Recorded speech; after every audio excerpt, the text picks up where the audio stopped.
الحمد لله رب العالمين والعاقبة للمتقين والصلاة والسلام على سيد الأنبياء والمرسلين أما بعد فأعوذ بالله من الشيطان الرجيم بسم الله الرحمن الرحیم۔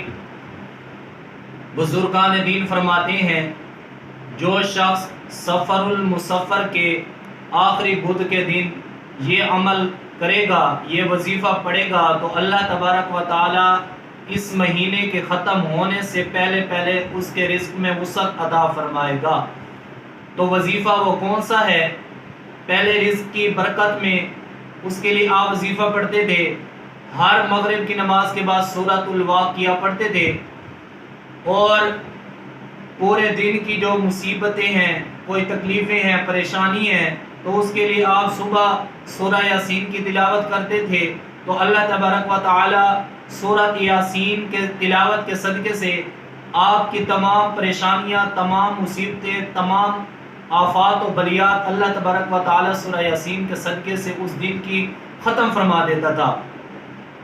اسی طرح بزرگان دین فرماتے ہیں کہ جو شخص سفر المسفر کے اس آخری بدھ یعنی آج کے دن یہ وظیفہ پڑھ لے گا تو اس مہینے کے ختم ہونے سے پہلے اللہ تبارک و تعالیٰ اس کو غنی فرمائے گا۔ تو وہ وظیفہ کون سا ہے؟ وہ یہ ہے کہ آپ نے باوضو ہو کر 80 مرتبہ سورۃ علم نشرح کی تلاوت کرنی ہے۔ اس کے بعد آپ نے سورۃ التین کی 80 مرتبہ اس کی تلاوت کرنی ہے۔ سورۃ النصر یعنی اذا جاء نصر اللہ والفتح، اس سورت کو آپ نے 80 مرتبہ پڑھنا ہے۔ اس کے بعد آپ نے سورۃ الاخلاص یعنی قل هو اللہ احد 80 مرتبہ اس کی تلاوت کرنی ہے۔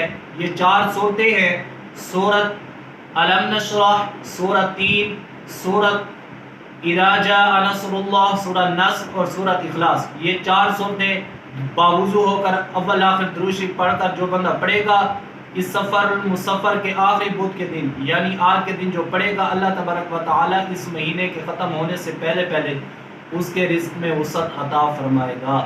اللہ تبارک و تعالیٰ ہمیں دین متین سمجھنے اور اس پر عمل پیرا ہونے کی توفیق عطا فرمائے۔ وآخر دعوانا الحمد للہ رب العالمین۔